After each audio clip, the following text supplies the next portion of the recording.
I'm here today with my high school head coach, Brent Hagen, who's now living on the, I guess, east coast of Iowa, over on the banks of the Mississippi. How you doing today? I'm doing fine, Mr. Greeter. Doing great. It's good to see you after a lot of these years. The reason I'm doing this, and I had told you a little bit before, I talk to coaches all the time about who's inspired them, who are the great coaches that helped them become a good coach. And I wouldn't be sitting here today. I wouldn't be coaching at the state tournament this next week without having you have been in my corner. So I wanted to introduce everybody to you and kind of see where maybe I got some of my philosophy from. Okay, that'd be great. So First you of start. all, go Nope. ahead. Go No, ahead. you go ahead.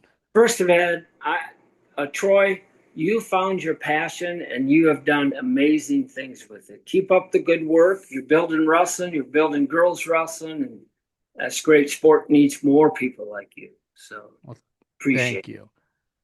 You started in Britt, Iowa. And Britt, Iowa used to be and probably still is a wrestling mecca in Iowa. How did you get started wrestling? it. Well, it's kind of a family I don't tradition. actually wrestle since I'm an AI, but if you're looking to start, My My AI, all right, phone just went off.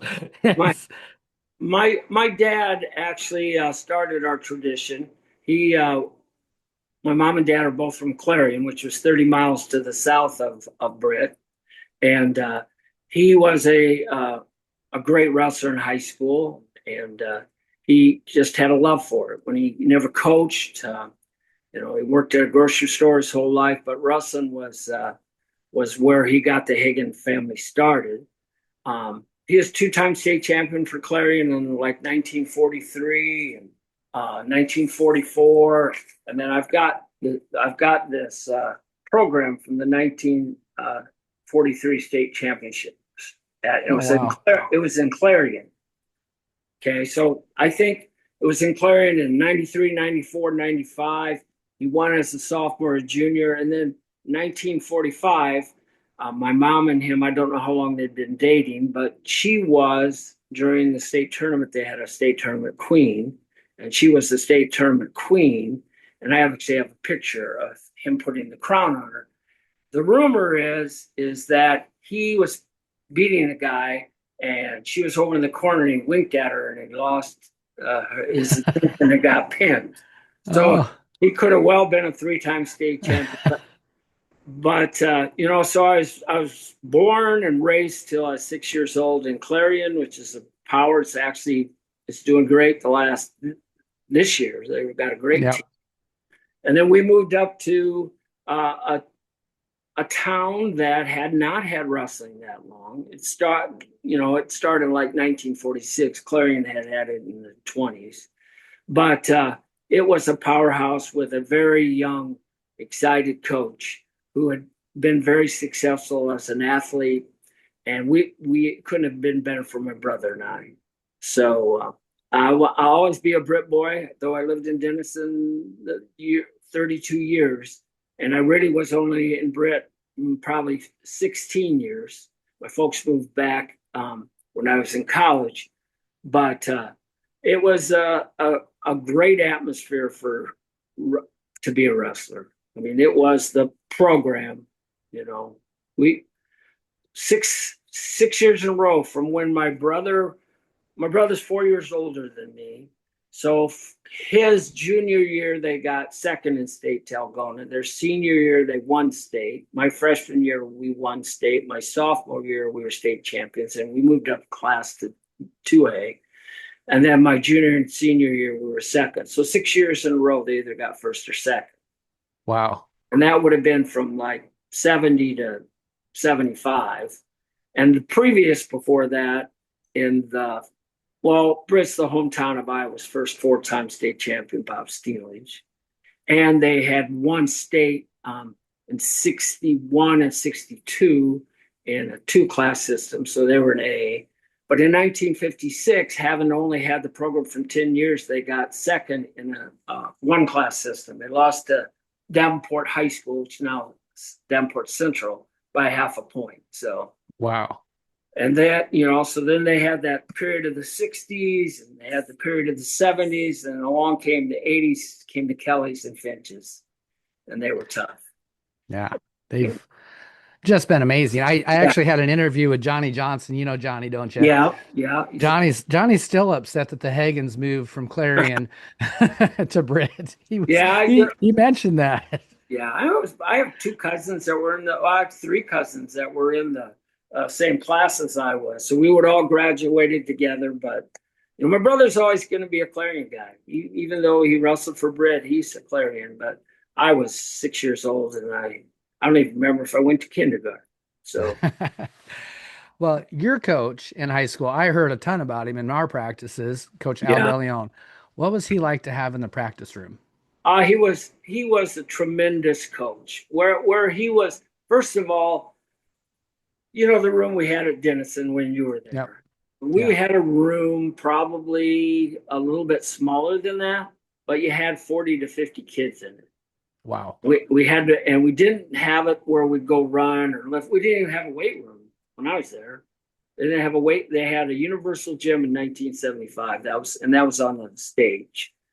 So we would do split during the practice. He was tremendous technician, basics, nothing exotic, singles, doubles, stand ups, switches, concentrated on riding, but we knew our technique. And then eventually, so one group would go, half of the team would do technique, the other team would wait, then they'd do it, and you go to the side and sweat. And then we'd start wrestling, usually in groups of 3 or 4. And eventually, as the season went on, we would wrestle 2 6-minute matches and maybe 5 minutes on our feet. That's the hardest. So as we're wrestling that, he's telling us that nobody else, and we don't start running for tournaments until the week before sections. Okay, so Uh-huh. we're doing that training technique, that format. It would be basically the same format that when I had you as an athlete, we followed. Yep. But so we would do that, and then, but he had us convinced that we were the hardest working group in the state, that we deserved to. He didn't really mention winning state titles that much, but he had us convinced that we deserved to win state, whether it was a team or as an individual, that we had put the time in. So technique wise, I don't think there's probably a better coach. Mentally, he knew what to do to get you going. For some of us, it wasn't much. We were ready to go. For others, there had to be, he handled it well. Some things that probably other teams didn't do. I'll go back to the tournament training. So Okay. we would the week before sectionals, we didn't really have. I can't even remember a conference tournament. But looking back, that we did have a conference tournament my sophomore, junior, and senior. So a week out, we didn't have a duel or anything. So on the Saturday before that, we would go to the old elementary school, and it was built K-12. So it was a big building, and we'd go run hallway on first floor, go up the steps, run hallway on second, come down, do that about 8, 9, 10 times. And then the school had a pool in the basement. So we'd go into the pool. So I'll never forget that. Then Sunday, we wouldn't do anything. Monday, we'd come in before school and we would run sprints in the gym. Like the basketball team does those where you go out to the Yep. free throw, whatever. So we did those. We'd also run sprints. And then some of the time when we're doing the sprints, we had weighted vests. Okay, that his Hmm. wife Lois made, and we'd have weighted vests. And then we did that Monday, um, Tuesday, Wednesday, and every day to have his big thing was cornflakes, ice cream, and strawberries. So we'd have that for after the workout. We would do that, and Thursday and then we'd have afternoon practice. Basically the same practice that we had during the regular season. It never really ever altered. Later on, he started developing other. They had what was called a black flag practice, where it was just. I think he got that from Gable. He they'd just come in, he'd have a black flag there, and I guess they were grueling. But He was way ahead of his time in technique, but it was basic technique, you know.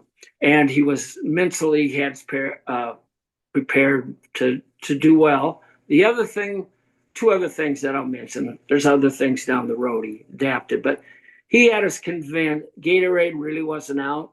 He had us convinced that he invented Gatorade.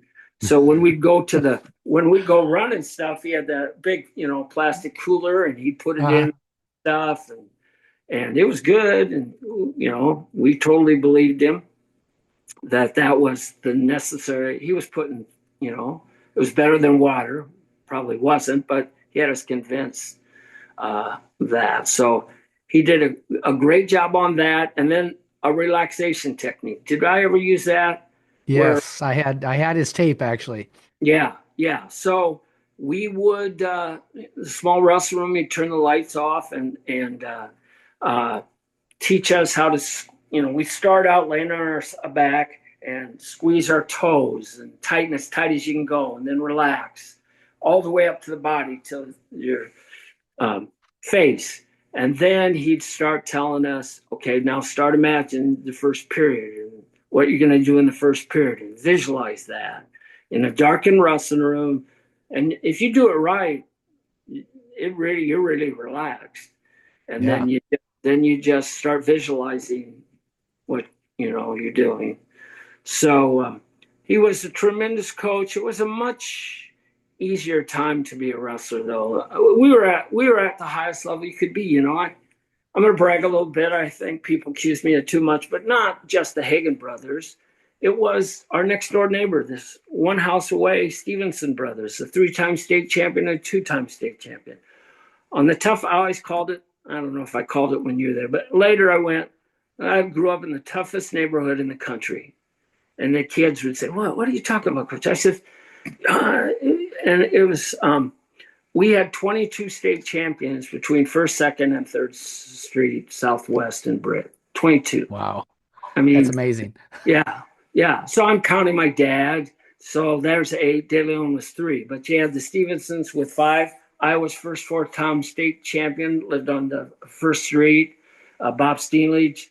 So a guy going into the high school Hall of Fame, Larry Highhouse, 2-time state champion, who actually won stayed at 165 when he was a junior, and then he couldn't beat the guy that came in the next year at 165, classmate. So Larry moved up to heavyweight and won state. And I got pictures. He was a man. So just a great neighborhood. It wasn't. It's special, but it was kind of like, you know what, that guy did it. Why can't I do it? So. Yeah, it kind of reminds me of almost that Harlan football team. Yes. Yeah. They just expect to win, Yeah. right? It's tradition. Right now, West Hancock, which is Brett combined with Kanawha, they have had individual success and they've had several good teams. But it's such a small school; it's hard to keep, get enough quality athletes. They're having trouble with numbers, which maybe down the road we'll discuss a little bit about that. Yeah. But when I was there were probably 60 kids in a class, half of them girls. So, I mean, average 60. There's 120 boys in it. There were 50 to 40 kids out every year. And they Yeah. did, So yeah. and they would wrestle even as senior. My brother had a gentleman in his class that would have placed very high in state if not won it, but he could never make the team. And then, so he wrestled JV his whole career. Well, And isn't Bill? Is it Billy? Billy, no, it wasn't Yeah. Billy, but Oh, you okay. met Billy, and Billy never. Steve Dummett, not Steve, it was his brother, but he Terry Dummett he never wrestled varsity. He was out very few times, but Billy Dahlman never got to wrestle. He never stepped on the varsity mat. Then he goes to Waldorf and does really well at the JUCO level. So, Yeah. and he's been there ever since. And I see him coaching everyone. I think I saw him this year still. So Yeah. He had 2 knees replaced 2 years ago, and he's not wrestling in the room anymore. But he's 70. Yeah. least, maybe 72. I don't know, somewhere in that vicinity. So they had tradition, and I don't really remember this so much, but everybody else I talked to is as you walked into the gym or to the lunchroom, they had all the state champions pictures up on the wall, and they took those down 10 years ago, and we have them. We actually had a wrestling reunion this summer. It was a great event. Oh, We had a lot of people came in that had. I saw teammates that I hadn't seen in 50 years. Three-time state runner-up Richie Nelson. I hadn't seen him since he graduated. So those it was, are that's what's special about high school sports and high yeah, school teams. You know, yeah, I've had that discussion with actually Aaron Gerlich at the union about between high school and club sport. You know, and a lot of yeah, people are really clubs are huge now, right? You know, yeah, and stuff. But it's like, how many clubs have a 10-year reunion? Or for yeah, you guys, you know, just a wrestling reunion. yeah, yeah. It's just, that's something I, like I said earlier, I don't know if I could have wrestled in today. I wrestled 115 times in high school, and Hmm. I probably wrestled 160 times in college. So less than 300 times. Now, junior high, we probably, not counting that, but we didn't have little kids tournaments. My eighth grade year, Mark Stevenson, another three-time state champion, four-time finalist, and I went to Harlan. That's a long ways from Britt. Yeah, it And is. our coach and the guy that took us was the basketball coach. The head basketball coach at Britt was from Harlan or the Harlan area, so we went with him. So on the way back, he says, I think I'm going to start coaching wrestling. And I had two champs, and I didn't really know him. Seems like a good idea. Yeah. So, and then junior high, I don't think it was a split season, but we didn't wrestle maybe 6 times. So counting those, maybe I wrestled 20. So there's my 300 things. And my body I'm paying the price a little bit right now because of that. Now, if you add all those matches at youth level, and I played season sports by the season.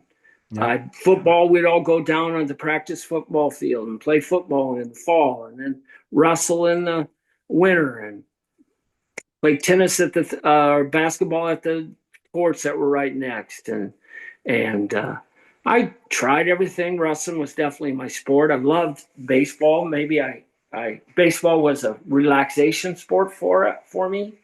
I pitched a little bit. I could always blame if I threw a ball and it got hit out on the catcher because I wanted to throw a drop ball and he's had me throw my 60-mile-an-hour fastball. But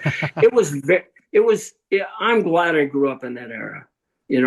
When it was wrestling season, I didn't play football, so I would start training first part of October. I'd go down to the track or run there. Like I said, we didn't have a weight room, so we did have a small weight set in the basement. So I would lift there, but it was not organized or anything. We did have an advantage at our house.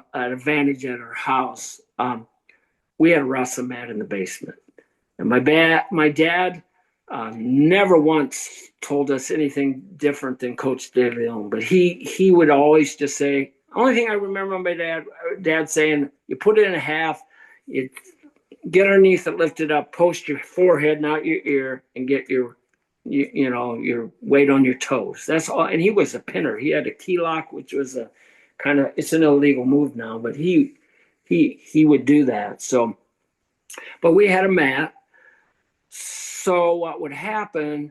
We'd play a lot of knee football on it. My brother could kill me. I mean, he's 4 years older and bigger. But every day after practice, I'd bug him, and we'd go down there and we would wrestle. Not every day, but twice a week at least. We'd wrestle Oklahoma State, my team, Uh-huh. versus Iowa State because they were the two powers at the time, and he'd let me win now and then. Not very much, but he would let me win. But we'd go through every weight class. We'd start out 118, do the thing, and that was great. Yeah. And then 2 summers, Coach Dalen let us have a mat, and we rolled it out in our backyard. And Stevenson's were over there, and Dwayne Cook was a two-time state champion, was one block over, and Coach would stop by now and then. We'd wrestle a little bit, still played a lot of knee football, but it gave us advantage. And then I would go to Rummy Macias, who eventually became my college coach, had a camp, and Coach DeLeon, who was a clinician all over the country, he would go up there, and I'd go to a Albert Lee wrestling camp every summer. So, I learned a few things there and got to meet my future college coach. So, Yeah. and like I said, I played baseball and played golf. And I couldn't have handled the constant. I needed a break. Yeah. Um, so, I talked to a lot of coaches about that it's kind of sad that a lot of kids they feel like they have to make that switch to one sport. yeah, And I think in the bigger schools you almost have to just to be be a varsity athlete, you almost have to do it year round. But every college coach I've talked to in this last year has said they like to recruit 2 to 3 sport athletes because yeah, they're yeah, just more athletic and yeah, so there's yeah. some disconnect. Yeah, there. It's just I know. And I.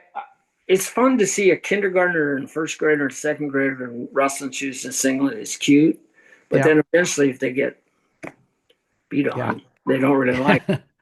So it's a thin line. The really good kids, they've been doing it forever, but you're losing some kids who would be great in high school, but Yep. they don't give it a chance. Yeah, So that's that's what something we do.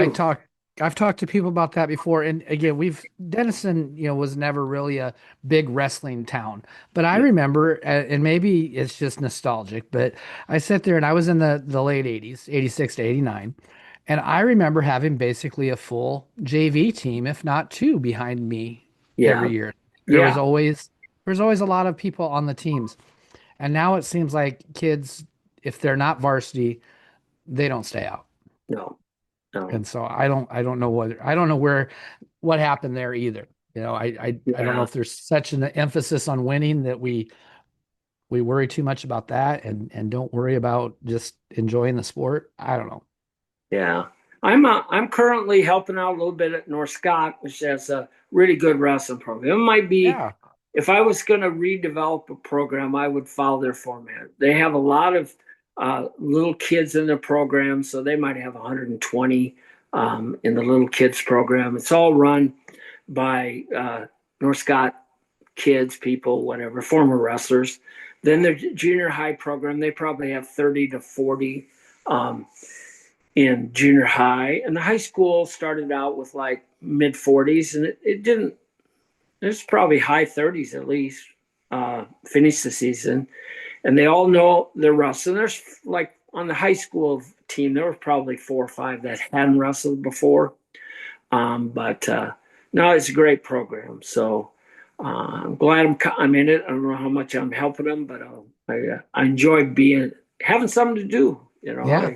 I'd worked at a grocery store, and when I hurt my knee, I decided to retire entirely. So yeah. So I don't know what I mean. You look around uh, the state of Iowa, and the teams that are very powerful, especially on the boys' side, generally have a good feeder program. Yeah, they have to. Yeah, You had always talked about developing. I remember you talking about this having like a elite group having like 4 or 5 kids in each weight or each class. So then when they got to high school, there'd be 20 kids that were kind of that elite number. yeah. Do you still hold that philosophy and Oh, kind of what was it? I think so. I mean, I kind of learned that from the teams that I were on. Dual meet wise, we probably maybe in my freshman year we had maybe 11-2. We wrestled a real tough schedule. That time of the 70s, 60s, and 80s, early 80s, the North Central Iowa was where the power was. So we wrestled Algona, Eagle Grove, Clarion, Charles City, Mason City, Fort Dodge, East Waterloo. We had a really tough schedule. Our Yeah. conference just started picking up teams like Forest City and Lake Mills had wrestling. They're doing well now, but um, it was the powerhouse. And our teams were based on my senior year, we got second in state with 3 state champions.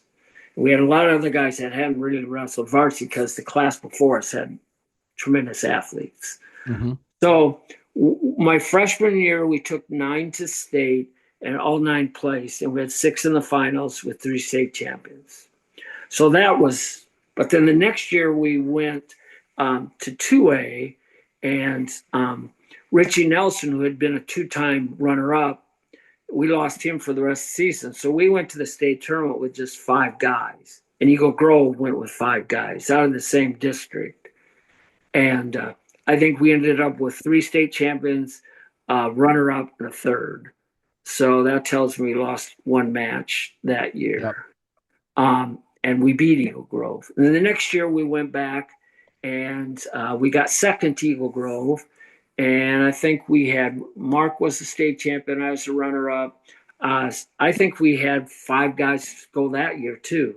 So if you have 5 people that are going to score points for you at that level, yep, you're going to have success. It's harder. You don't see it in A so much, R3A, but in 2A, you still see it. If you have 5 really good kids, you're going to do okay at the state tournament. Okay. So your college career, I know you went to 2 different places. How'd college go for you? College was a great experience for me. My brother was probably one of the top 5 recruits in the country. He graduated in 1971. He went to Iowa State, and it was just not a good experience for him. So I went there really not. Troy, I don't think I ever really thought about much. I just did what my coach told me to do. Uh-huh. Okay. And I can't say I ever sat down and said, I want to be this, I want to win that. I just wanted it. But I did learn in college my freshman year, because it went from a cracker box wrestling room that was really hot. And my senior year, I cut probably from about 128 to 12, maybe 126, maybe not that much, 14 pounds, let's say, to 12. But then you got 2 pounds in January, 2 pounds in February. Well, you got 6 pounds by state tournament. So you actually could go up a weight class. You weighed in the morning before school, so you could cut more. Now with the rules, which is probably healthier and better for you, you couldn't do that. But when I went to college, I went to a room, 2 mats behind the bleachers in a relatively large arena. So it was not enclosed. It wasn't hot. And I probably started my freshman year at 130. And in college, you could get 3 pounds in November. So I had to get down to 121. And then they kept taking the pounds away from you. So that first year, I went from the most I wrestled, including all the tournament matches, was 30 matches a year. I mean, a season. Yeah, 30 matches a season.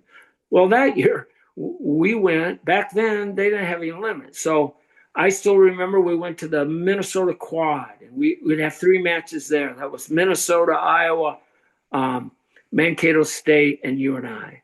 So you go there. Then we'd go to the Bison Open in Fargo. Then we'd go to the Mankato Open. And those were like big tournaments. I don't think it was at Mankato, but maybe it was when I was at UNI. Wisconsin used to have an open, and you'd go to that. UNI had an open, and you'd go to that. And then my freshman year and then my senior year at UNI, I went to Midlands. And that was all before duels. And then at Mankato, the only way that they could have money for their program was they would go wrestle bigger schools. So my freshman year, we wrestled Utah State, New Mexico, and Arizona State. That was the trip we did over. So we wrestled those 4 times, okay? I wrestled 60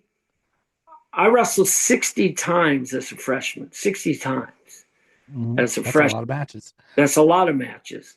And It was just different. But the thing that I found out early in the season with that cold open room with not a practice that was scheduled like Coach De Leon, I had to find somebody to show me the way. Okay. And that guy's name was Jack Eustace. He was a junior when I was a freshman. The year before that, I still remember from a recruiting trip, he went there, and I've only seen this twice in my life, but his ligament over his thumb was tore. So his thumb would go, him and Oh Kenny wow. would go like that. So they Uh-huh. had to tape, put a tape on it when he wrestled. So about the second day of practice, I say, Jack, I'm a little worried. I'm not. And so he took me under his wing, and we would go through practice. Never really wrestled. He was maybe a little bit too big for me, or maybe I was scared of him. I don't know.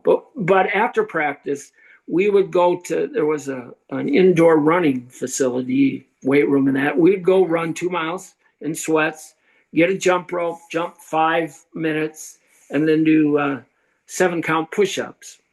And that's how I trained, because the practice wasn't as organized or as tough as I needed to be. Uh-huh. So I got second in the country in Division II that year. Once again, I can't say, I don't think I would, before every time I wrestled, I got nervous, but I never knew who my opponent was. I didn't really care. I went out and did what my coach told me to do. So Yep. I went to Division II, and I wrestled a guy named, he was Randy. Anyway, he was the defending champion, the outstanding wrestler the year before at 118. And I wrestled him in the finals.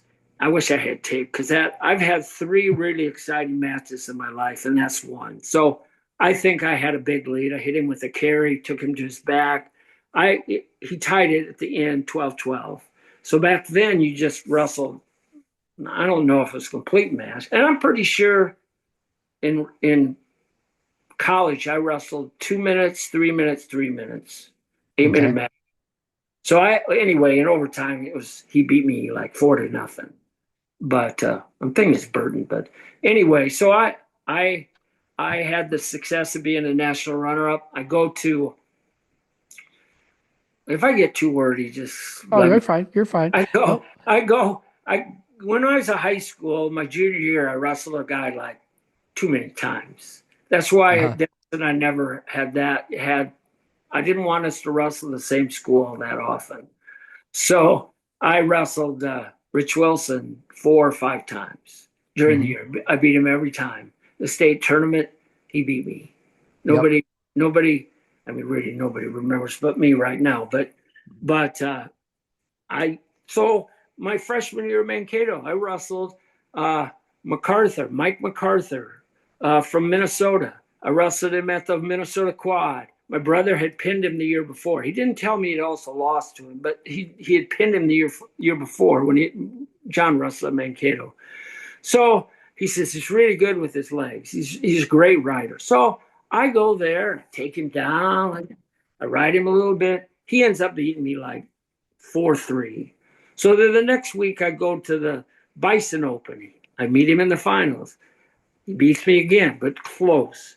I go to the Mankato Open. We meet in the finals. And he beats me again. I actually got hurt, so I had to default out. I go to the Midlands with a bad ankle, and I'm wrestling him again everywhere I went. Fast forward, I wrestled him a duel. He'd always beaten me, but never bad. It was close.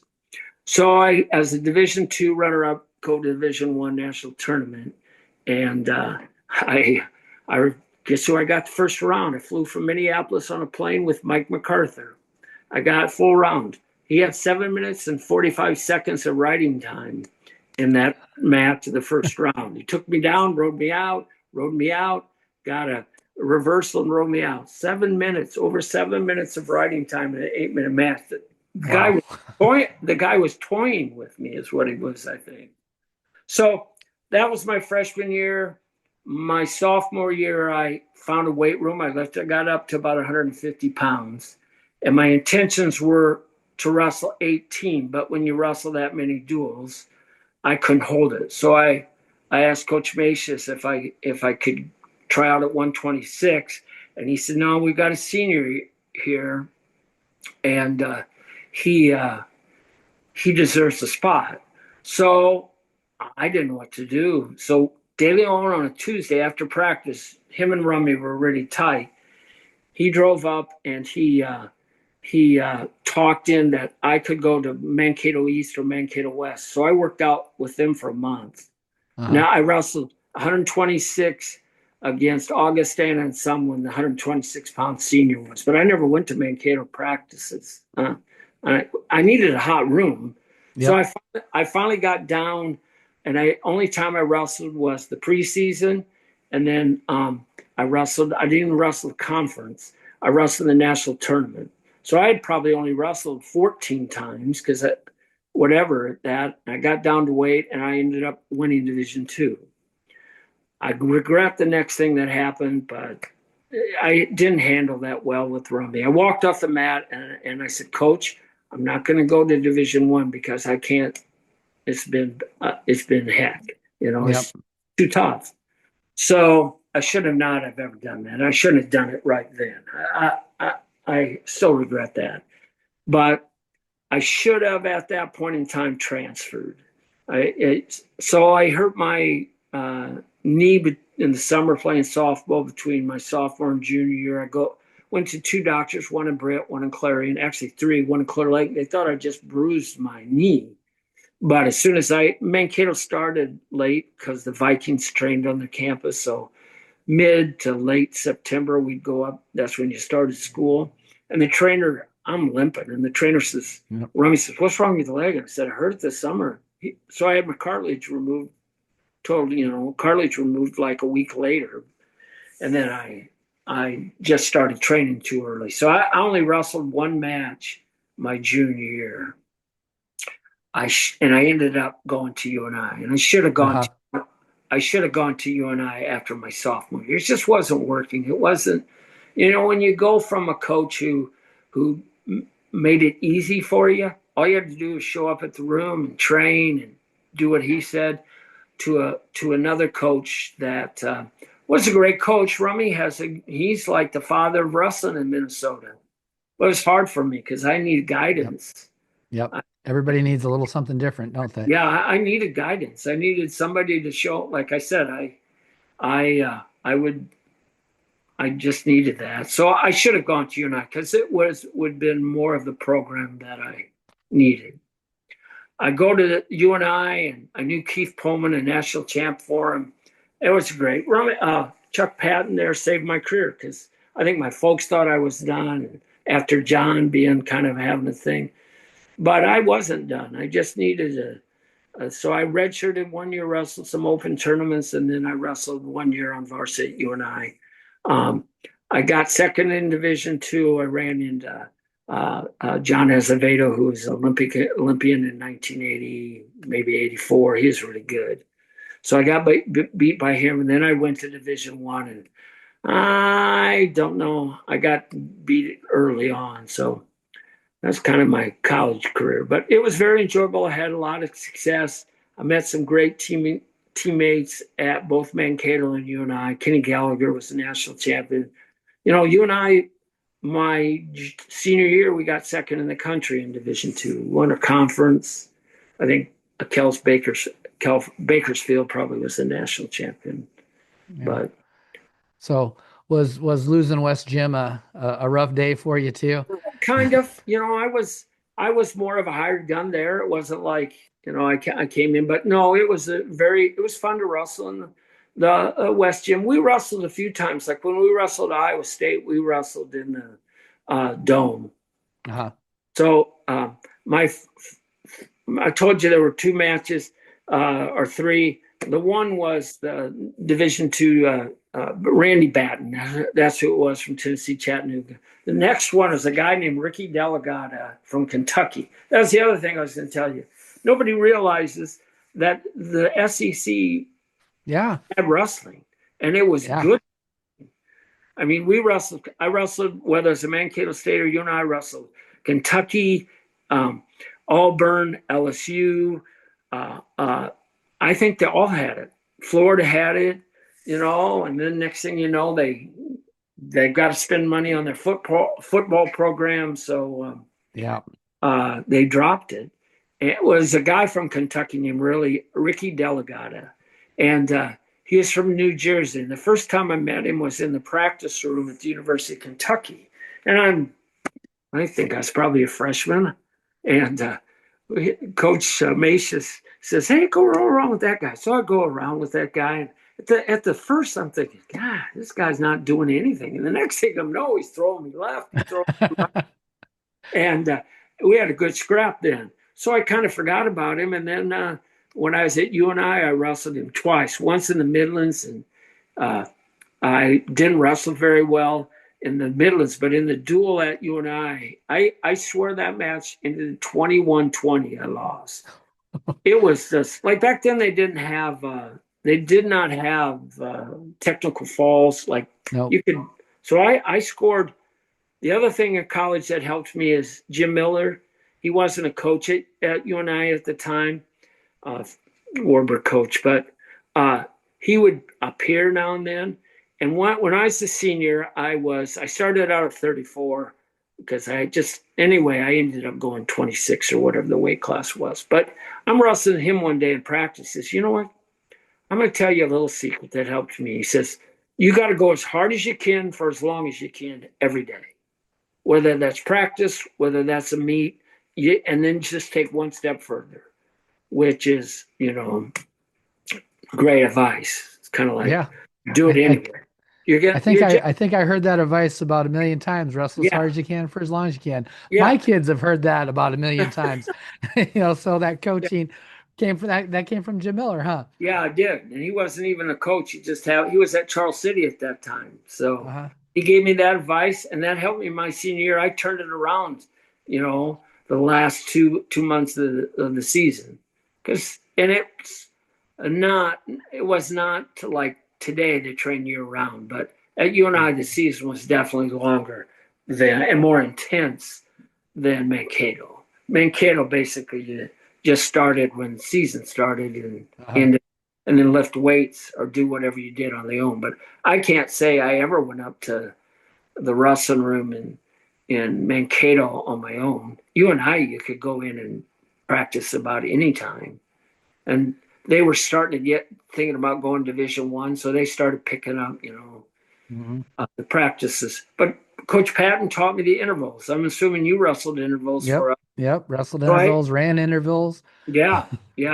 I learned that from at UNI, and the technique part was from De Leon.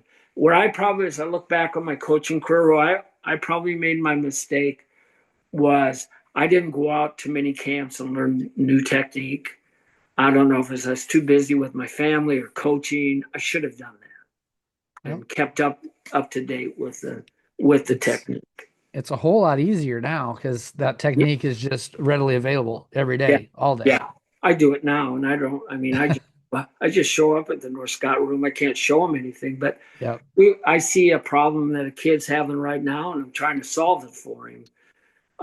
But it is very hard to work technique if you can't, at least for me, if you can't perform the technique. I'm struggling with that right now. I haven't been able to wrestle more than a couple minutes. I can't take a shot to save my life because my knees don't work. Yeah, yeah, So it's hard. yeah, So I have to, show the technique in different, I'll start in on the leg, get, good position.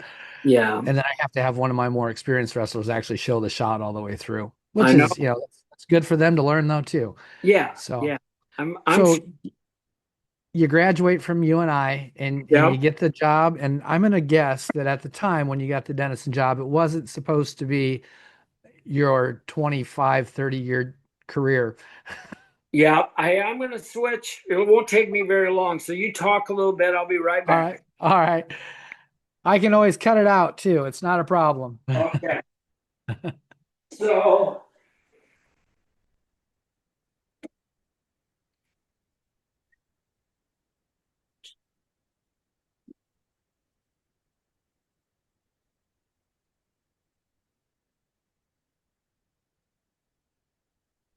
I got my Monarch Wrestling Still sweatshirt got up. it.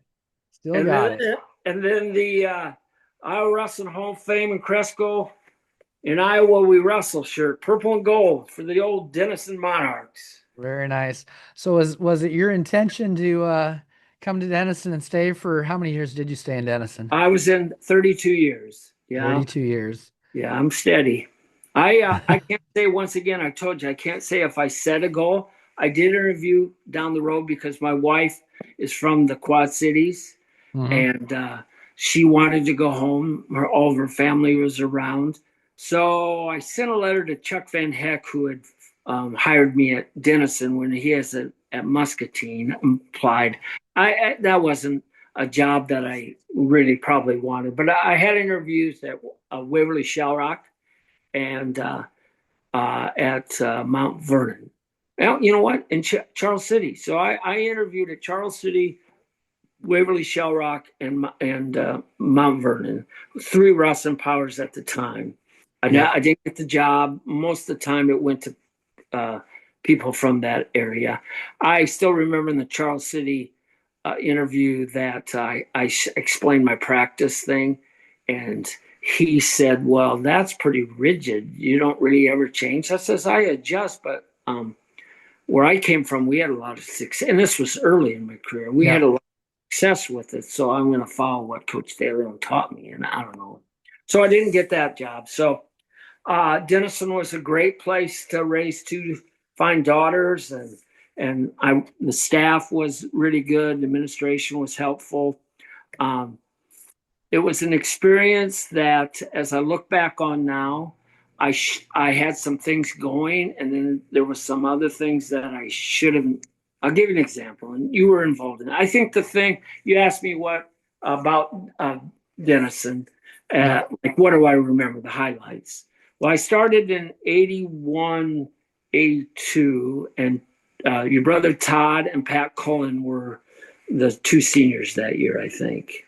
My brother is 83. 83. So, Yep. and then Pat Cullen, would he have been in your brother's? I can't remember. That name doesn't Yeah. ring a bell, so it probably was. So 81, 82, somewhere in that area I started. And was going to follow DeLeon's path for a youth thing. So in Britt, we would have, after the season done, we would have a little kids tournament of just Britt kids, but 3 weeks of technique, like 3 days a week for 3 weeks. So 9 practices. And then on the following Monday or Tuesday, to have a tournament. So I thought I'm going to do that. So I got the elementary school to do it, and I'm proud of this. We got a non-wrestling town wrestling. Yep. So started this elementary thing, took the mats down there, kept them there for 3 weeks, and we would have a week of technique with the kids, and then we'd divide into teams. So I think we had like 6 teams, 4 teams, and they'd wrestle duels. Yeah, I remember that very well. That led to our success down the road, and we did that for a number of years. Bill Minigay, the coach before me, I think Denison probably started wrestling in 71, 72, somewhere around there. So it hadn't had wrestling long, and Bill helped me, who was the head coach. He helped me develop this thing, and a lot of people came out of that. And I don't remember the parents being there so much, which is probably good. But the duels, the kids got excited about them. Yeah. So I should have kept that. And then they offered me the girls golf job, and I loved coaching girls golf. I had great kids, but it took too much away from wrestling. And we never really had a good youth program after that. And that's how you got a good youth program. Yeah. So I wish that's one thing I would have changed as far as developing the program, because you don't need to teach kids the basics when they're freshmen in high school. Yeah. Yep. So I got the job at Denison. I taught PE. I coached wrestling, and I had 20 years as a head coach. we had about a 5, 6 year period where we were pretty good. We like 10-3, 11-1, 12 and something. We had an undefeated 16-0 season. Yep. Um, had 6 guys that qualified state. And the other thing is Denison was right on that borderline. It's always been on the borderline of in wrestling being 2A or 3A. I think Hmm. we first started, we were 2A, and then eventually we became 3A. And I'm figuring, we're always going to be 3A. So we had a team that was like 10-1. And we won the Ida Grove tournament, a Ergen tournament. Herbergens. Yep. Yeah. Yep. So we won that like 4 or 5 times in a row. I And was on that team that won it the first time, my junior yeah, year. yeah. So there was this team with not a lot of kids, but that they had a Matheson, Hmm. a White Neck, and they had some studs. So I just started talking to their head coach, and I'm saying, hey, would you guys be interested in maybe hooking up and forming a team? So I went in front of their school board at Sleswig, the school board at Denison, and we got Sleswig in there, and we went on a run. And then we found out we're going to be 3A anyway.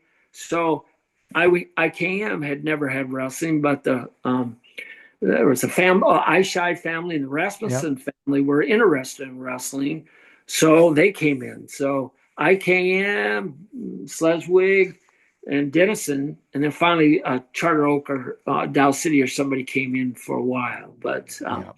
that gave us a good nucleus of kids, and it was remarkable how well they meshed. I mean, they're still lifelong friends. Hmm. I don't get to see them so much. Actually, I had 2 assistants during that time. Steve Slater, who was from Denison, he taught at Denison, and he was administrator.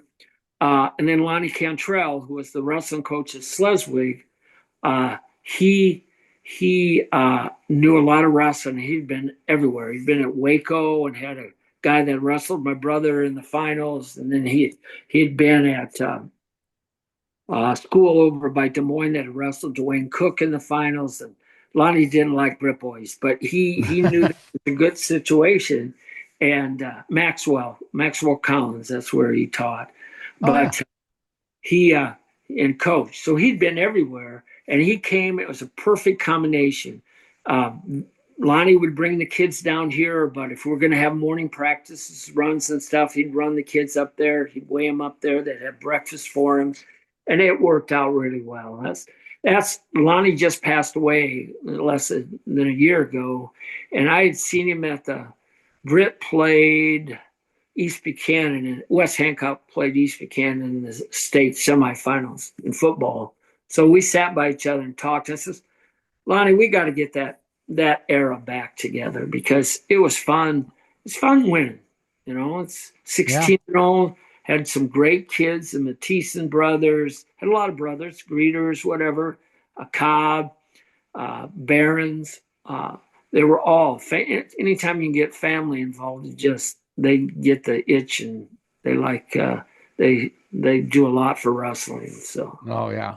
Yeah. Um, I learned technique from you by technique by the number. yeah. Was that how DeLeon taught Yeah. technique? Actually, I was trying to find Dillon wrote a book.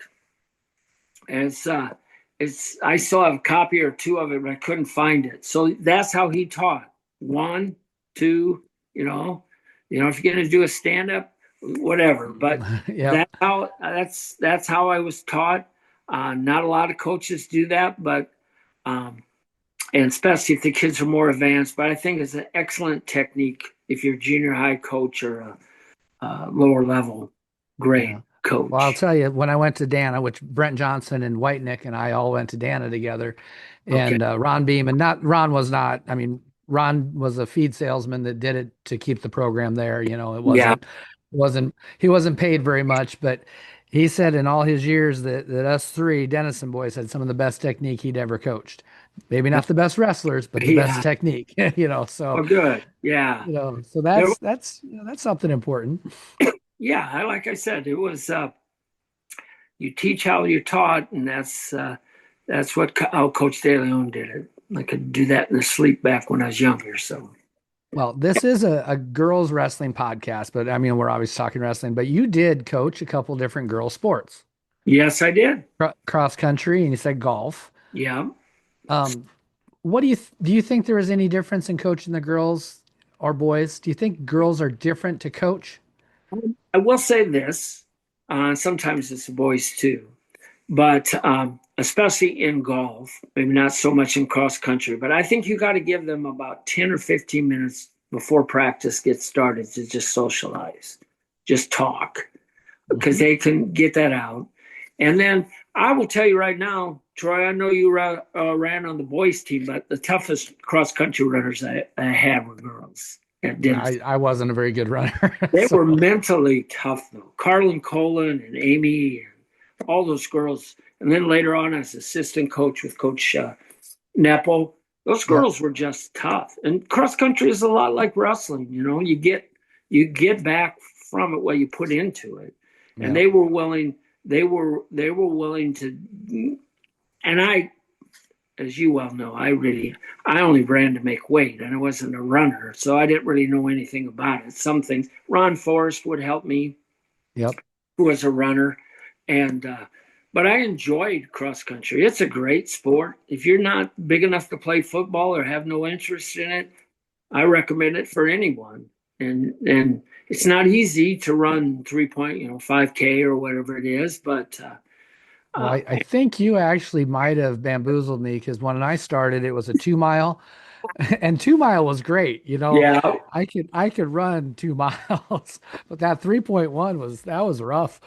yeah, it was, but it's like you start out the season, it's hot. By the end of the state tournament time, it's snowing. It's just the courses generally, other than Denison, is you ran it on a golf course, and I got a good workout because I tried again. I got a chance to coach my daughter Erin. My daughters were very involved, but nothing. They weren't going to wrestle. They didn't have girls wrestling at the time. Katie Yep. keeps telling me she would have been a good wrestler, but I don't think Erin had any interest. But I got to coach her in that, so I enjoyed coaching cross country. I think with Amy and that group, I think we either got fourth or maybe one year Carl Colin would have ran with that group. I think so. Yeah, Because that was I've actually talked to Amy a few times. I keep in touch with Amy Linen quite a bit yeah, and stuff. yeah, So yeah, those girls were really good. And Kathy Forrest and I'm yeah, trying to think Polakowski was in that yeah, group and yeah. It was just we had success. The girls qualified like every year that I was the head coach, and then I came back as an assistant for Elle and Aaron's 4 years. They qualified every year for state. Um, I never played. The one group got fourth, I think, in the state, but never placed big. I don't know, up high in the standings. But it was a great experience for me. Girls golf's a little different. Once again, I knew how to golf. Wasn't a great golfer. Wrestling, I knew how to wrestle, and I yep. wasn't. I wasn't bad at wrestling. So I knew all the techniques. So I went to a couple golf clinics and learned just enough basics to teach them how to golf. Which even at Denison, they pretty much came in raw as a freshman. They Hmm. hadn't much experience unless their dad golfed. Like the two best golfers I had were a Powers girl, and her dad Tom had golfed a lot. Yep. So Ashley knew how to golf, and a Haas girl, Rita Haas, and they were both really good golfers. Had some good teams involving that, and I had a chance to coach my daughter Katie in it. So, um, like I said, I did that. I think 22 years. I started out. I drove the bus for the boys teams, and when they had duels and played a little golf, and that finally the golf coach must have resigned. So they asked me, and I'm glad I did it. I wish I could have helped them more. Like if they were having a problem with a slice or something like that, I knew the drills, but I really couldn't help them as much as I should have. Yeah. Um, if we look at coaching, There's a lot to it, and that's I think when I first started coaching, I thought it was all about winning and being tough and being better than the kids that I was coaching, but it's really what you're teaching them for later on. Can you think of like kind of the legacy? What culture? What did you want the kids to get out of your coaching? What did you want them to take forward? I wanted them to know that what they're learning now in the wrestling room is going to carry them on the rest of their life. Discipline. It's not going to be given to you. You just got to show up every day and do it. Work hard. If you like grocery store, I worked at the grocery store for 10 years. And you know what? When I walked in that door, I worked as hard as I could. So I walked out of that door, and I wasn't a young person at the time. I wanted them to learn to be humble. Okay. If you win, you win. Don't go get all excited. I wanted to, I wanted them to be good teammates because we talk about a team as a family. Well, I want you to be able to call up someone that was on your team and be able to just get together like you'd seen each other yesterday. So I had some other things down here that I had written, but hard work, discipline, tenacity, dedication. Those are all things that carry out into real life. So wins and losses, unless you're talking and having a podcast with Troy Greeter, you don't really remember much of those. Yeah. But the rest of the stuff, set goals, wake up in the morning. And I can't say I ever wrote a lot of goals down, but every day I get up now, I have what I want to get done. I'm going to go to the Y. I'm going to go to practice. I'm going to do that. And then, I'm not really a great example of it, but in wrestling, it teaches, you learn body awareness, you learn spatial awareness, you learn how to get in shape, you learn how, flexibility and stuff like that. It's things that'll carry on for the rest of your life. So I do like the winning part of it though, but I can't say that I hate winning. That's a really yeah, fun part. But no, but I've sometimes my favorite people to coach though. I'll give you an example. This year, we have a young lady in that's actually the German foreign exchange student. okay. Never didn't even know what wrestling was when she walked into the room. Her parents thought it was going to be professional wrestling, much as an Ernie Sigabart had thought it was going to be wrestling, I you know. just I But just told that story last night, Troy. but she ended up, didn't very strong young lady, just but and very good athlete. She plays on the German handball team, and that's a whole different sport that I never had any idea about, Yeah, but it's kind of fun to watch. But she ended up getting third at or third at our regional. I think okay. she ended up with 15 or 16 wins, one match away from going to the state tournament. Wow. And just a humble kid, fun every day. She makes fun of me, I make fun of her. Yeah, But those are the kids I'm going to probably remember more so than, of course you're going to remember the ones that, placed at state tournament, but yeah, just those stories of those kids that really impacted my life as much. yeah, yeah. I mean, I even remember, I can't even remember the name, but I remember a kid who came out as the manager for cross country when Coach Nepple and I were there. And he was not in the best of shape. And he was just a manager. Next thing you know, he wanted to run. Coach and I said, I don't think you're quite ready. Well, by the time he was a senior, he was the number one runner on the team, came out as the manager, fell in love with the sport, dedicated to it, and turned out to be a great runner. So you never know who's going to be the one Well, that steps up. kind of talking about that, we can't not mention Tony DeAnda because he's coaching college women's sport. He's been coaching women forever at several different places, but he had a unique story with Tony DeAnda. Yeah. So the best season we had at Denison was 1990-91. We'd been with Schleswig for 2 years. Matt Mathieson had placed in Class A the 2 years before that, but 90-91. And before that, though, Tony was built like a wrestler, like 103 pounder, 112, short. And I had known about him. Um, and I heard he was going to the ninth grade basketball meeting. So I just walked in. I said, Tony, look at you. You're like me. We can shoot as much as we want, but I convinced him to come out for wrestling as a freshman. And he came out, had a very successful season. He had to go at the Ida Grove tournament. He got to I can't remember if he got quarterfinals and then the semifinals the next morning. But his family was going to go back to Mexico for that. So he went back. He came back, finished the season, had a great season. And next thing I know, his family's moving to Sioux City.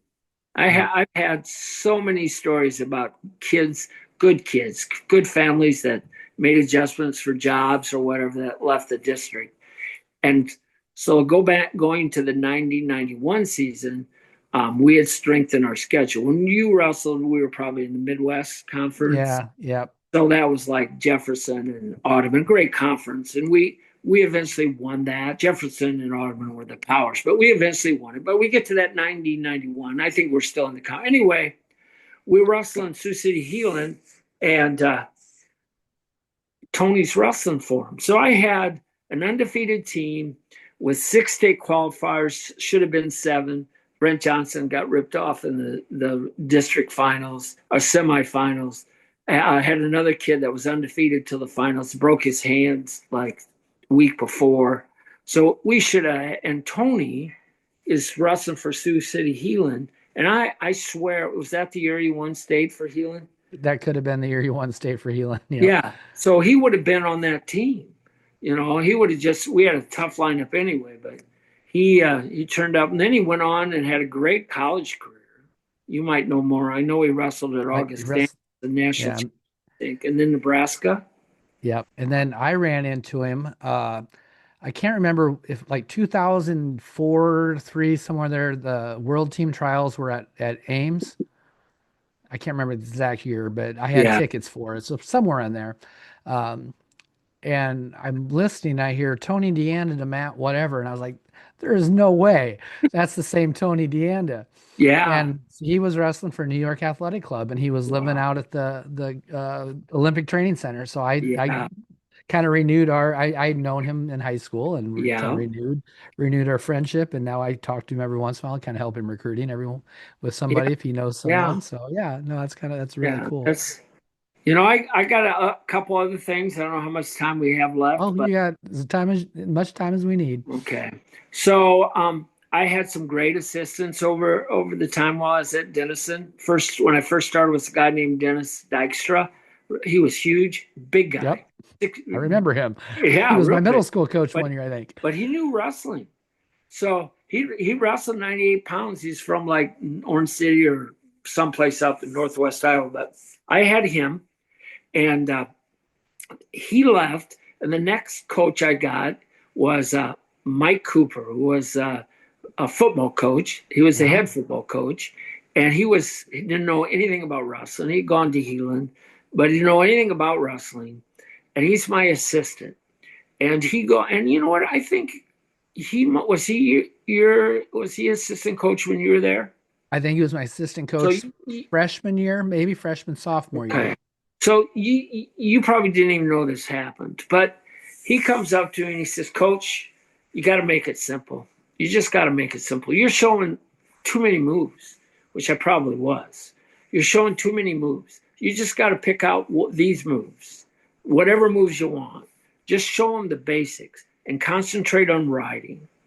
So I turned it around. I showed just basic moves. I especially worked on, what we call the Brit ride. You know, so cross wrist. Yeah, cross wrist. We worked on just simple moves, and you know what? We got better because we did. Their minds weren't complicated. I'm finding now that kids, especially nowadays, and I said move your feet, do that. But now if you watch Penn State, they're constantly moving, whether it's their feet or their hands, they're constantly moving. So I'm trying to help North Scott do that, but get that concept. But it's hard to do. But there was a Nelson kid who really wasn't talented, but I still remember him winning a lot of matches by riding the guy out and wearing him out, and then he Yep. went by a point or two. So that was the start of our team starting to get better because I wasn't throwing that much. And what I showed you isn't close to what they show now, Oh yeah. knee slide or any of this stuff. But nowadays, you don't see a switch. You hardly No. ever see. Maybe you tell me if the girls do this, but the guys, I never see a switch. You never see a short sit to a Granby or a short sit to a turn in or anything like. It's just basically a tripod stand up or a stand up. Yep. No rolls really. Um, so I was probably showing him too much. But nowadays, gosh, that technique like shelfing the leg and stuff, or you shoot a single, and I always taught you to just come up if your head was the Yep. inside, come up the middle and go like this. Well, Yes. that's like non-existent. Like Yeah, there's so much there's scrambling. I will tell you though that I have gone back to cross wrist ride okay, because sometimes we get girls, a lot of their hips are so good, a lot of rolls happen. You can't yeah, get rolled in a cross wrist ride. yeah, So I've yeah, gone back to that. yeah. And I do teach the girls the same series of short sit out Okay, that's was my favorite thing to do is short yeah, sit outs. But we yeah, use that quad pod stand up all the time. yeah, We're yeah. successful with it. Yes, yes. I learned the short sit out stuff. I didn't learn that from De Leon, Bob Dara, the coach at Dowling. Oh, They uh-huh. would go up to Heelan tournament and they would stop in and practice in a room. And so I learned that from him. I tried to steal as much as I could from the coach at Jefferson, who was very successful at that time. Now he's Hmm. the announcer at Iowa State. I got his whole practice schedule. So like I went from a wrestler to a head job at a relatively large school with not much wrestling experience. I wish I would have now, looking back, I wish I would have been a assistant Assistant. coach for a couple of years. I could handle it because Daniel gave me enough technique wise. I felt comfortable. I actually wasn't overwhelmed. There wasn't nearly the paperwork that you guys have now, but I could have, I could have changed. I think I would have been better at I that. I'll tell you, I was assistant under you, assistant under Tassler. Sometimes we learn from our mistakes. I won't say much more about that. Yeah. Um, and then I went and coached at Dana a couple years, which really changed the way I looked at things. Moved back here, and I coached under Lance Schultz Okay. at South Central Calhoun, and Yeah. man, I learned a lot there. And then John Weavers, another Denison connection, was the guy Yeah. that gave. It was COVID time, and he said, I was gonna go coach the girls anyway, but as a volunteer assistant." And he Yeah. said, "Well, my head coach left and the AD left, and why don't you just be the head coach?" And I said, "I'll do it as long as you hire another young man that you probably know, Parker Proyle." I Okay. said, "If you hire him next year as the head coach, I'll Yeah. do it because I don't want to coach boys. I want to coach the girls Yeah. and stuff." So the very first meet I went to, I didn't know anything about track wrestling. I Okay. didn't even have our kids in the tournament. Okay. I had Yeah. no, I showed up. I Well, said, "Here's my weigh-in sheet." He goes, "You're not in the tournament, coach." Like, what do you mean? I don't understand. So yeah, yeah. I was an assistant for a long time, and it's tough to make that transition. And Yeah. it's easy to be an assistant and wrestle with kids every Yeah. day, Yeah. but Yeah. to then design the practice and then Yeah. to be able to adjust during practice when they kind of lose their focus or what, I mean, that Yeah. happens, and you got to just change on a dime. That's a hard skill, and Yeah. it's taken me a few years. So I learned how to, I had practice schedules, but Don Lyons, the basketball coach, he had the Yep. most, his practice schedules were like by the second. And I Uh-huh. stole that from him, which helped. I'd have 10 minutes for that. You can run over it, come short, but at least it gave you a format for that. So I'm not coaching. I'm at the MAC tournament, Bettendorf, PV, North Scott, Yep. Saturday at Assumption. And I had noticed this at a dual thing at Western Dubuque. Anyway, now they don't call the wrestlers to the mats. All the kids have phones and they're going off Yep. track wrestling there. I couldn't believe that. Yeah. Couldn't Yeah. believe it. So It's at the beginning of the tournament, the kids really have no idea. They're not into it yet. But then the rest of the tournament, they're looking at their phone all the time to kind of figure out where they're going to be. So yeah. I would have, and then like the weight management, I wouldn't have liked that. So then after the 20 years as head coach, I was an assistant for Tassler for 1 year, and then I was junior high coach the last Uh-huh. 10 years. I was Steve Slater's assistant for a year or two, and then I was the head coach. I really enjoyed that. I was good at that area because my technique was perfect, and then Yep. whoever was the head coach could do it. Other than setting up a junior high dual, an event, which is a Yep. pain. I really liked junior high coaching because it was the It's season wasn't as long. You didn't really have to worry about them making weight. yeah. Um, There's you weigh them in a couple times. yeah, They just yeah, go wrestle. That's the yeah, fun part. yeah, Yeah. I'm kind of getting to the point. Maybe you can help me with this because you had to make this decision. I'm kind of getting to the point where I'm trying to decide how much longer I'm going to coach. yeah. How did you know it was time? I knew when it was time for me to get out of head coaching was when I got too worried about the athletes getting injured. That was that was a big thing for me. I didn't. I got tired of, when I first started, I ran a little kids program. I had the tournament, which is the big fundraiser. I'd help for the JV Invitational, but that was another fundraiser. My assistants were good, but I didn't distribute as much as I should have amongst my assistants.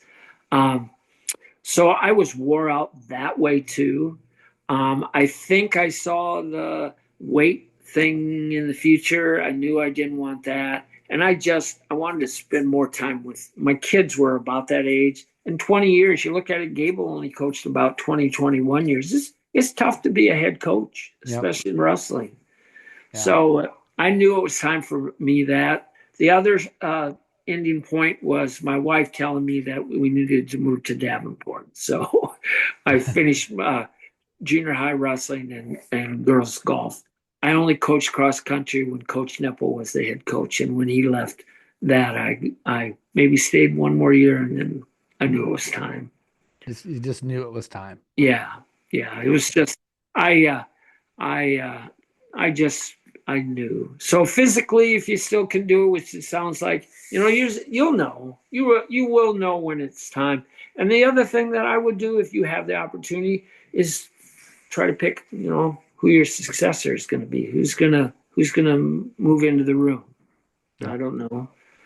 Yeah. Do you have very many assistants and stuff? I have couple assistants. My main assistant that started with me, he's a professor at BV. Okay. His kids all wrestled, and he's a once a week guy now with me, which that's perfect for him. He's Yeah. busy.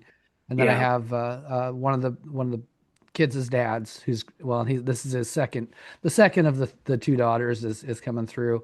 Okay. So I'm hoping one of those girls that I've coached will come back and be that coach. Yeah. Yeah, That's what I'm that'd hoping be for. that'd be perfect. So how do you coordinate? I mean, you got the same situation I did at Denison. You got four schools coming in or three schools. It's So my spreadsheet for travel is nuts. I mean, I have it all color coordinated. I got when you dismiss, what time we're leaving. Sometimes we pick up at certain schools because we'll drive by them. It's man, it's tough. But we don't start practice till 4:15 in the afternoon. okay, and how do they get there? Well, one school transports, the other ones do not. So they get One of the assistants I have, he actually lives in Storm Lake, and Storm okay. Lake comes. So he'll take all those kids, or as many as he can get in his vehicle, which probably is a liability issue. Yeah. But he takes them, and then one school transports. Uh, One is only 10 minutes away from us, so they're Okay. not too far. But So what are and the schools? Storm well, Lake. Storm Lake, Alta Aurelia, Okay. Galva Holstein, which originally is Galva Holstein and Shaler Crestland, which is early in Shaler, and Okay. then OABCIG.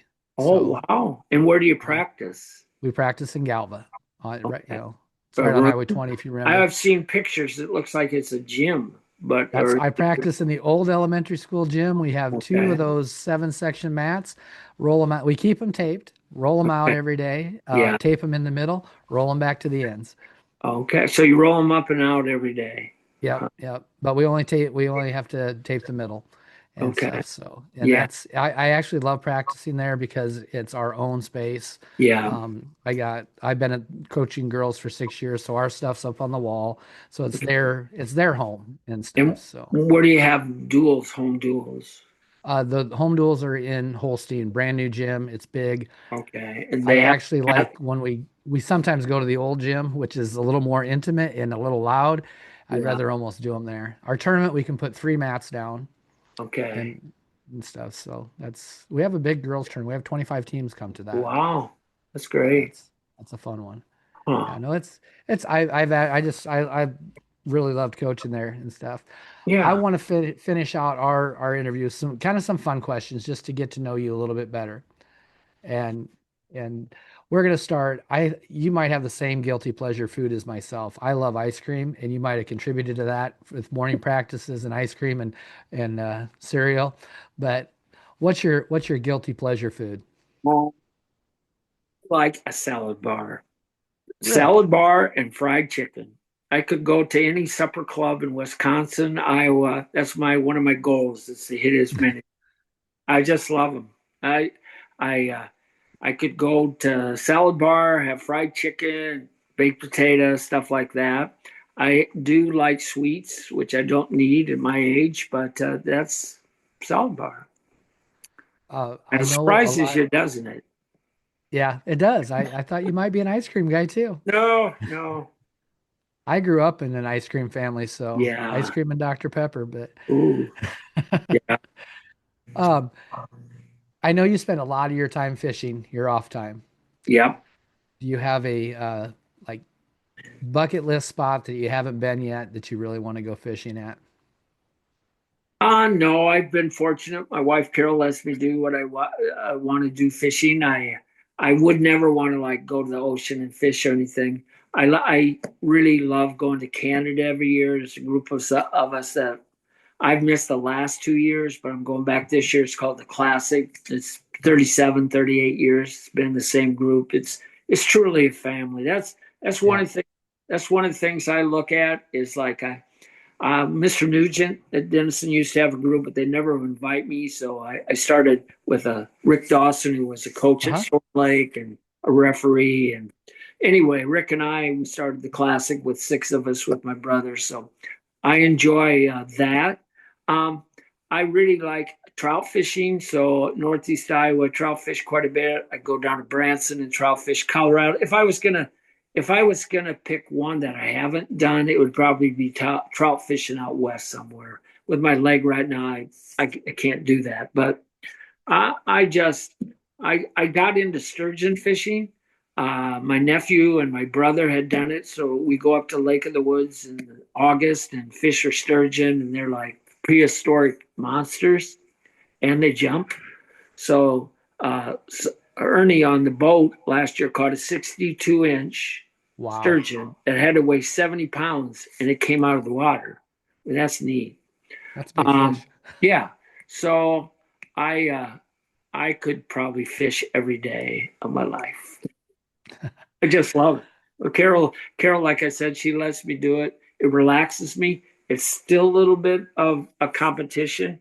Hmm. When you're fishing, trout fishing and stuff, I do it by myself over here. But there's a stream about 3 streams about an hour from Parkview. So I I I I've, I've just had a lot of fun, made a lot of friends, Nice. just going fishing. So, do you and Carol ever get to sit down at night and binge any TV shows? Do you watch Uh, any? Yeah, Netflix is great. It might be harmful for my health though, because once I get going, we watch some shows together. I outline on my. She'll start a program like Ozark. She started Hmm. that. She didn't like the beginning of it, so she never went back. Stranger Things. She watched the first 3 seasons. I think it got too weird for her, so she never went back. I've been watching the last one was Poldark. It's a PBS thing. about English. I like the Vikings. So we've Uh-huh. watched a lot of Netflix has been great, especially when I can't do certain things for various reasons. But it's addicting as heck. It, It sure is. it really Uh, is. do you have a favorite movie? Do you guys? Not the two of us. I would say my favorite movie would be like a little kids, Little Giants. You remember Little Giants? Oh, yeah, I do remember the Yeah, Giants. PE. I for a prize I had Little Giants, Sandlot, and The Big Green. And when it was the couple days before a holiday, we are going to be away. They could go in the gym if they wanted to. They could lift weights or a show. One of those. But the Little Giants is a great story. It's like They're it's got a great thing in it. You remember? I beat my bigger brother one time. So a uh-huh. kid who doesn't think he has a chance, he could do it just one time. That's all you need to do. I love that movie. So Yeah, that's I do you have I guess I haven't even asked you. I'm guessing you probably have a few grandkids by now. yeah, I have four. My daughter Erin lives in Mount Prospect, Illinois. She's a teacher, history teacher at Wilmette High School or Wilmette Junior High, which is seventh and eighth grade, and there's 400 in each class. This is 800, Wow, that's a big and that school. leads into New Trier High School, and that it has five feeder programs. So each class would have 2,000 kids, and Man. that's too big for me. But where they live in, and she has three kids. Henry is 8, 7. Henry's in second grade. Nora's in kindergarten. No, Tommy Boy is in preschool. And then my daughter Katie, she lives in Indianola, and they have a kindergartner. Uh, so it's fun having the four kids, and we actually live exact 182 miles from our garage door to the people in Mount Prospect, and 182 miles to the in southern Indianola. Jack is Katie's my kindergartner. Jack, how could I forget Jack's name? So no, they're successful. They like where they're at.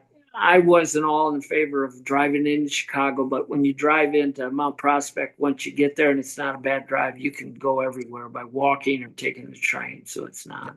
I That's absolutely hate driving in Chicago. That's like I hate it. yeah. Like I said, once you get there, actually, Indianola is not that easy because you ever been in Indianola? Just a couple of times. Well, there's a major highway goes through town, and it's only at one point it's only one lane this way and one lane that way, and there's you got to do a lot of left hand across traffic turns, and Yeah. that's one of the things I don't do that much. So I can pretty much get from we live in a little town Parkview, but I can pretty much get anywhere in Davenport without doing a left hand turn across traffic. So I don't like Davenport a whole lot either, to tell you the truth. So I yeah, get there about once a year and stuff. My good friend Jason Lloyd's there. So yeah. So when uh, you practice there on the way to the Disney thing, or we where? did last year. We started flying out of Des Moines, so we practiced Okay, at Grandview now. But we were yeah, practicing at both. We got to where we were taking four teams, and now we're taking five. So wow, we were practicing at Assumption and then St. Ambrose. And they're yeah. close enough together that we could shuttle back and forth, and two Yeah. teams would practice in one, and two teams would practice at the other, and it was crazy. Yeah, You, it's nuts how many kids we travel with now. I know you wouldn't believe, you would not believe how North Scott's wrestling facility. It's unbelievable. It's It's they built a new Y in Eldridge, and they had a community fitness center, and the school bought it, and they got down the middle. Uh, on the boys' side, there's four mats, oh geez, and on the girls' side, there's three mats. that is a huge. It's huge. They have locker rooms, coaches' rooms. It's unbelievable, and it can get. I mean, the ceilings are fairly high, but they can get the heat up. So it's the best. It's unbelievable. Um, if you ever had the opportunity, and I don't know how close you're following now, new rule sets and stuff, but if you could be the head of the NFHS and make a rule change, what rule change would you make? I don't think this would be that level, but there'd be two things I'd do. I would let eighth graders wrestle in Iowa. I don't I see like that. Minnesota's done that forever. South Dakota's done it. It would eliminate, it wouldn't eliminate, but it would be a better chance to fill out a lineup. Yeah. So that's the one rule that or addition, I think they should let eighth graders in. I don't know about seventh graders, but I think eighth graders could handle it, especially at the lower weights, because even around here with larger schools, they can't seem to. And they're never going to do this, but I'd probably go back to 13 weight classes, not 14, just to tighten things up. Yep. That's not a big deal. And at the college level, the first thing that I would do is I think this diving for the toes and grabbing the ankles and being in that stuff, I got to give them credit. They're more flexible. If I would have done that, I would have broke. But they should start calling stalemates sooner, because Yeah. they just need to call stalemates and get them back up on their feet, because it's not fun pushing and shoving and no shooting. Trust me, that's Yeah. no fun to watch either.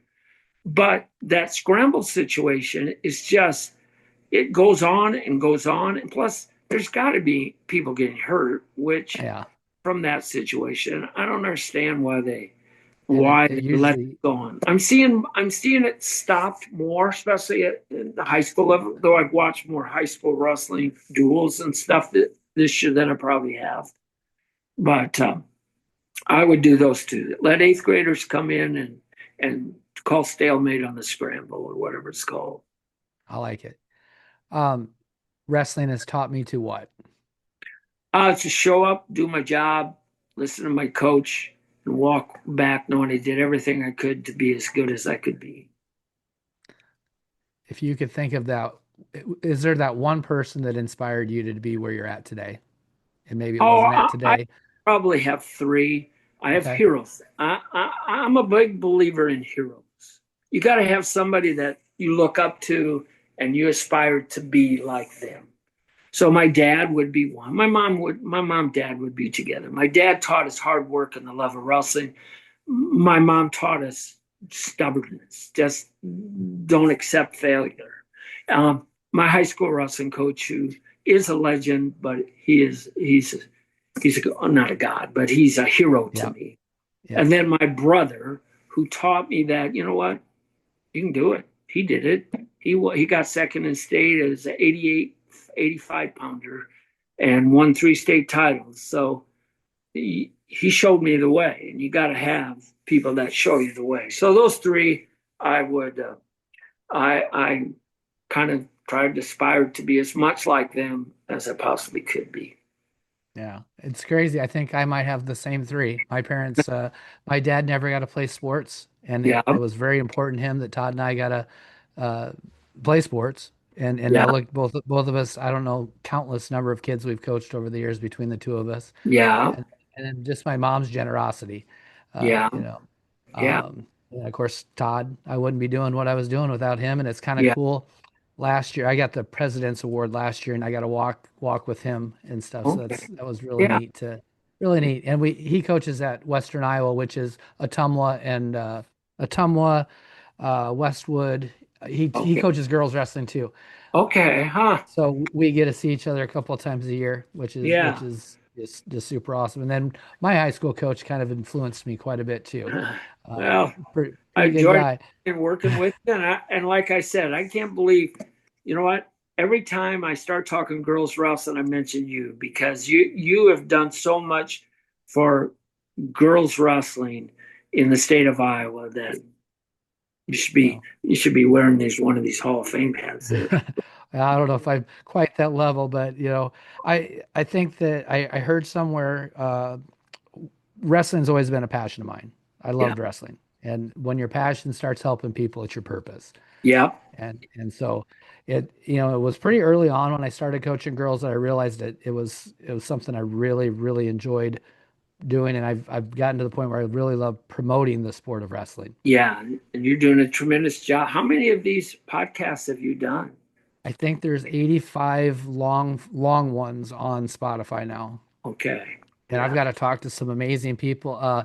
Frank Jasper, Oh, who yeah, played shoot. Yeah, yeah, I've got to talk to him. Wade Chalice. yeah. Wow. I Uh, got conversation with Wade, and I knew Wade through it. He worked with AAU for a couple of years and okay, stuff. So I got to meet him. And then Emma Randall, who is the women's coach at Columbia, and okay, she also is the women's head RTC coach at the New York Wrestling Club, or okay. Yeah. and she's coached in 3 Olympics. Wow. So Yeah. I've met all these really neat people, and but it's so much fun. I just like to talk to people, and some of my favorite interviews are actually the high school girls, Yeah. just because you get to see them start their journey and see where Yeah. they're headed and Yeah. stuff. So So is the no, state it's tournament Thursday and Friday this week? Thursday and Probably Friday. can't get in to see any of it though, can you? Oh, if you, I'm sure you can get in. Yeah. Yeah. The Tuesday North Scott wrestles in Iowa City for the regional duels with Bondurant, and if they win that, I think they wrestle Iowa City West. Well, And then the if you, Saturday must be the boys yep, state duels. The yep. So girls if you don't do duels. we start state duels next year. Okay.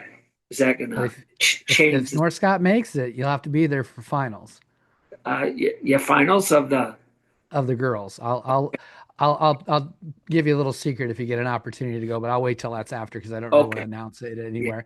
But Um, it's Thursday. It's Thursday, what day? Friday. Thursday, Friday. Friday is the finals night. I think like 6 o'clock Okay. and Yeah. stuff. It's a pretty cool environment there. That place is packed, and it's kind of like being in vets. Maybe not quite the movement on the floor, but the loud, as loud as it was, Yeah. and being on top of each other. It's a Okay. good environment, really good Okay. environment. I know Huh. you haven't been around girls wrestling much. But with North Scott, I'm guessing you run into the girls somewhat.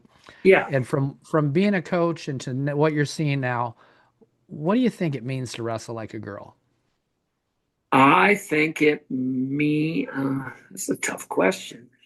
I would say that it doesn't really matter wrestling wise. You can compete, you're going to learn the technique, you're going to work as hard as you can for as long as you can. Um, I would say, from what I've seen, there's a little more enjoyment, a little Hmm. more camaraderie. As an athlete, I don't talk to anybody. I don't like anybody. I just it got in my way, which probably wasn't, but that's how I was motivated.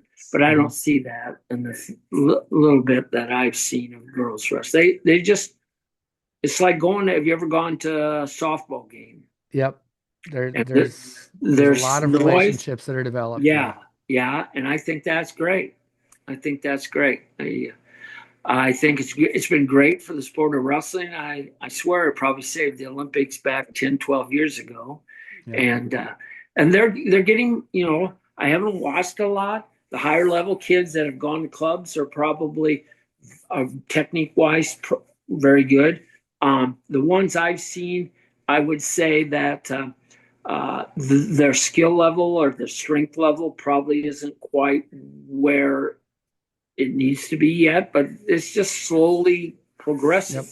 you know. You would be amazed from if you were looking at it from how I've been doing 11 years, the level that it's jumped is insane. Yeah, And the top girls in the state are pretty legit wrestlers. I will tell you yeah, that they're yeah, very good. So, yeah, yeah. you got any final thoughts for anybody Um, listening? no, if there's somebody from Denison, Carol and I enjoyed our 30 years. She was there too. Anyway, I enjoyed our time there. We haven't been back very much. We feel bad about that, but with the kids and everything, she just recently retired about a year ago. So I enjoyed that experience. I'm a proud Brit boy. I'll brag up Brit as much as I can because it gave me a lot. And it's just a little farm town that's had a lot of success and a lot of things because they're hard Yep. nosed and dedicated, and the community supports them. So, no, that once again, I thank you for doing this. Uh, would have never dreamt that something like this, but actually, this is about the third podcast I've done. So, Very cool. guy from a guy, I watched the Brit one. yeah, that guy. He's done like 180 of them, and Wow. he's still got, and it's just Brit. He needs to try. Dan need, and he's he's like a super guy. He runs the Hall of Fame and stuff like that. The Sanger, it's tremendous. But it's a way to get out your story, and I was blessed. Grew up with a wrestling family and a sport, and had great leaders, and worked with great people as a coach. And um, now I get to just fish whenever I want to. Awesome. Well, thank you very much for coming on. I All appreciate right. it. It's been really fun. Okay. Thanks a lot. And you know what? I'm going to contact you about those tickets because I think Carol and I that'd be fun. All right.